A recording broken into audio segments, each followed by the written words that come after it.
ഓം ശ്രീ സായിരാം. ഭഗവാന്റെ പാതാരവിന്ദങ്ങളിൽ സാഷ്ടാംഗം നമസ്കരിച്ചുകൊണ്ട് എല്ലാവർക്കും സ്വാഗതം. സന്ധ്യാവന്ദനം 19 പഴംപാട്ടും പഴങ്കഥയും. ഇന്നത്തെ പഴംപാട്ട് ഞങ്ങളെ കുട്ടിക്കാലത്ത് പറഞ്ഞ എല്ലാവർക്കും അറിയുന്ന ഒരു പ്രാർത്ഥനാ ഗീതമാണ്. ഈശ്വര പ്രാർത്ഥന. അഖിലാണ്ടമണ്ഡലം അണിയിച്ചൊരുക്കി അതിനുള്ളിലാനന്ദദീപം കൊളുത്തി പരമാണു പൊരുളിലും സ്ഫുരണമായി മിന്നും പരമപ്രകാശമേ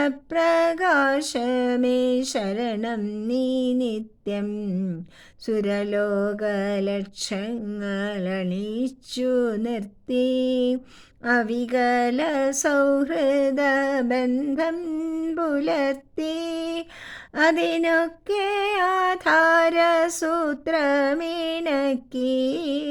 കുടികൊള്ളും സത്യമേ ശരണം നീ നിത്യം ദുരിതങ്ങൾ കൂത്താടും ഉലകത്തിൽ നിന്റെ പരിപൂർണ തേജസ്സു വിളയാടി കാൺമാൻ ഒരു ജാതി ഒരു മതം ഒരു ദൈവമേവം പരിശുദ്ധ വേദാന്തം സഫലമായി തീരാൻ അഖിലാധിനായക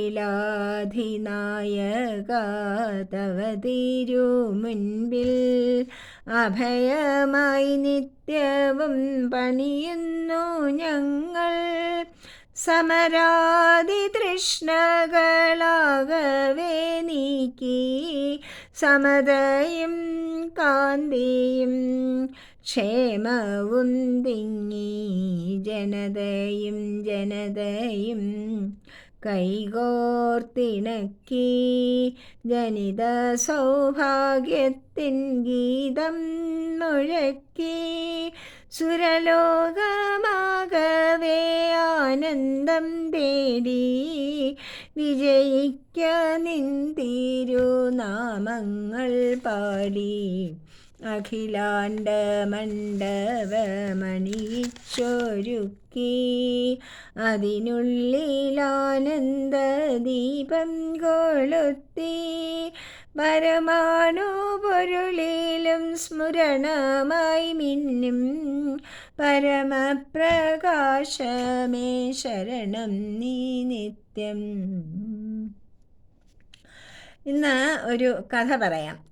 ഒരു കള്ളൻ മന്ത്രിയായ കഥയാണ് പറയാൻ പോകുന്നത്. കള്ളൻ എങ്ങനെ മന്ത്രിയാവും? ഒരു ദുശ്ശീലം ഉപേക്ഷിച്ചാൽ ബാക്കി ദുശ്ശീലങ്ങൾ നമ്മിൽ നിന്നും താനേ പൊഴിഞ്ഞു പോകും. അതുപോലെ ഒരു സത്ശീലം നമ്മൾ വളർത്തുകയാണെങ്കിൽ നമ്മളെ അത് വളരെ ഉന്നതങ്ങളിൽ എത്തിക്കും. ഇതാണ് ഈ കള്ളൻ മന്ത്രിയായ കഥയിൽ നിന്ന് നമുക്ക് മനസ്സിലാകാവുന്ന സന്ദേശം. ഒരു കള്ളൻ ഉണ്ടായിരുന്നു. അയാൾ ഒരു ദിവസം ഇങ്ങനെ പകൽ സമയത്ത് വീടുകളൊക്കെ നോക്കി വയ്ക്കും, രാത്രി കക്കാൻ കയറും. അതാണ് പതിവ്. അങ്ങനെ പോകുന്ന വഴിക്ക് ഒരു സ്ഥലത്ത് കുറേ ആൾക്കാർ കൂട്ടിയിട്ട് വളരെ ശ്രദ്ധയോടുകൂടി ഒരു സന്യാസിയുടെ പ്രഭാഷണം കേൾക്കുന്നത് ശ്രദ്ധിച്ചു. അപ്പോൾ അദ്ദേഹം അവിടെ പോയി ഇരുന്നപ്പോഴത്തേക്കും അയാൾക്ക് തോന്നി, ഞാൻ എത്ര നീചമായ ഒരു ജീവിതമാണ് നയിക്കുന്നത്. മറ്റുള്ളവരുടെ വസ്തുക്കൾ കട്ടെടുത്തും എനിക്ക് വേറെ ജോലിയൊന്നും അറിഞ്ഞുകൂടാ. അതുകൊണ്ട് ഈ ഗുരുവിനെ സേവിച്ചുകൊണ്ട് അദ്ദേഹത്തിൻ്റെ കൂടെ ശിഷ്യനായി കഴിയാം എന്ന് പറഞ്ഞ് അവിടെ ഇരുന്നു. അപ്പോൾ ആൾക്കാരെല്ലാം പോയി കഴിഞ്ഞിട്ടും അയാൾ അവിടെ തന്നെ ഇരിക്കുന്ന കണ്ടപ്പോൾ സന്യാസി ചോദിച്ചു, എന്താ ഇയാൾ ഇവിടെ ഇരിക്കുന്നത് എന്ന് ചോദിച്ചു. പറഞ്ഞു, ഗുരു, എൻ്റെ ഒരു ആഗ്രഹം പറയാനുണ്ട്, പറഞ്ഞോട്ടെ എന്ന് ചോദിച്ചു. പറഞ്ഞോളൂ. അപ്പോൾ പറഞ്ഞു, എന്നെ അങ്ങയുടെ ശിഷ്യനായിട്ട് സ്വീകരിക്കാമോ എനിക്ക്? അപ്പോൾ പറഞ്ഞു, ഇയാൾ എന്താണ് ചെയ്യുന്നത്? ഞാനൊരു കള്ളനാണ്, കക്കലാണ് എൻ്റെ ജീവിത മാർഗം. അപ്പോൾ അത് പറ്റില്ലല്ലോ. അങ്ങനെയുള്ള ആൾക്കാരെ ഞാൻ എടുത്താൽ എൻ്റെ കുട്ടികളുടെ സ്വഭാവം കൂടെ ചീത്തയാവില്ലേ? ഒരു ദുശ്ശീലം ഉപേക്ഷിച്ചിട്ട് വരൂ, ഞാൻ സ്വീകരിക്കാമെന്ന് പറഞ്ഞു. അപ്പോൾ അയ്യോ സ്വാമി, എനിക്കിത് ഉപേക്ഷിക്കാൻ പറ്റില്ല, അതെൻ്റെ ജീവിത മാർഗമാണ്. പിന്നെ എന്ത് ദുശ്ശീലം ഉപേക്ഷിക്കാം? അപ്പോൾ ഞാൻ കള്ളം പറയില്ല, എന്ത് തന്നെ വന്നാലും ഞാൻ കള്ളം പറയില്ല, എനിക്ക് ശിക്ഷ കിട്ടിയാലും ഞാൻ കള്ളം പറയില്ല. അത് ഞാൻ നോക്കാം എന്ന് പറഞ്ഞു. അപ്പോൾ ഗുരു പറഞ്ഞു, അങ്ങനെയാണെങ്കിൽ ശരി, കള്ളം പറയാതെ 1 മാസം കഴിഞ്ഞുകൂടിയിട്ട് അത് സക്സസ്ഫുൾ ആയോ, അയാൾ അതിൽ വിജയിച്ചോ എന്ന് എൻ്റെ അടുത്ത് വന്ന് പറയൂ, അപ്പം നമുക്ക് നോക്കാം എന്ന് പറഞ്ഞു. അപ്പം കള്ളൻ സന്തോഷത്തോടുകൂടി അവിടുന്ന് പോയി. കള്ളം പറയേ ഇല്ല എന്ന് തീരുമാനിച്ചുകൊണ്ട് അന്ന് രാത്രി അയാൾ കക്കാൻ കയറിയത് കൊട്ടാരത്തിൽ തന്നെയാണ്. കൊട്ടാരം വലിയ മട്ടുപ്പാവുകളൊക്കെ ഉള്ള സ്ഥലമാണല്ലോ. അപ്പം നോക്കി ഒരു പൈപ്പ് വഴി ഒരു മട്ടുപ്പാവിൻ്റെ മുകളിലേക്ക് വലിഞ്ഞ് കയറി അവിടെ ചെന്ന് നോക്കിയപ്പം അവിടെ വേറൊരാൾ ആ മട്ടുപ്പാവിലിങ്ങനെ നിൽക്കുന്നുണ്ടായിരുന്നു. അപ്പോൾ ഇയാളൊന്ന് പരിഭ്രമിച്ചു. അപ്പോൾ ചോദിച്ചു, നിങ്ങളാരാ? അവിടെ നിൽക്കുന്ന ആൾ ചോദിച്ചു, നിങ്ങളാരാ? അപ്പം ഞാനൊരു കള്ളനാണ്, ഇവിടെ കക്കാനായിട്ട് വന്നതാണ്. ചെറിയ ചെറിയ കള്ളങ്ങളും അപ്പോൾ ചെയ്ത് എനിക്ക് മടുത്തു.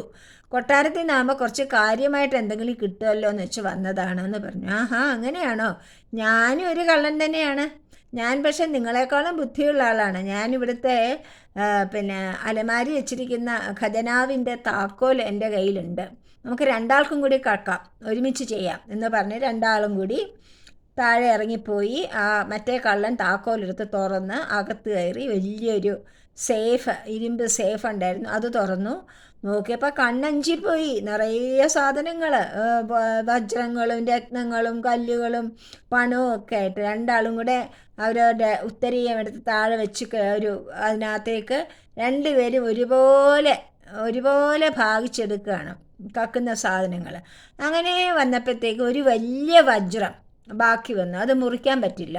മുറിക്കാൻ പറ്റാത്തപ്പോൾ എന്ത് ചെയ്തു? കള്ളന്മാർ 2 പേരും കൂടെ തീരുമാനിച്ചു, നമുക്കിതിവിടെ തന്നെ വെക്കാം, അത് രാജാവിന് തന്നെ ഇരിക്കട്ടെ എന്ന് പറഞ്ഞ് പുറത്തിറങ്ങിയപ്പോൾ അവിടെ ഉണ്ടായിരുന്ന അദ്ദേഹം പറഞ്ഞു, ഇയാളൊരു വല്ലാത്ത കള്ളൻ തന്നെയാണ്. സത്യം പറയുന്ന കള്ളനെ ഞാൻ ആദ്യമായിട്ടാണ് കാണുന്നത്.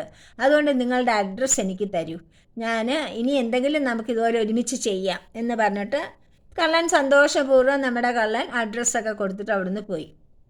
വാസ്തവത്തിൽ അത് രാജാവ് തന്നെയായിരുന്നു. ഉറങ്ങുന്നതിന് മുമ്പ് വേഷമൊക്കെ മാറി അദ്ദേഹം ഉലാത്തുകയായിരുന്നു.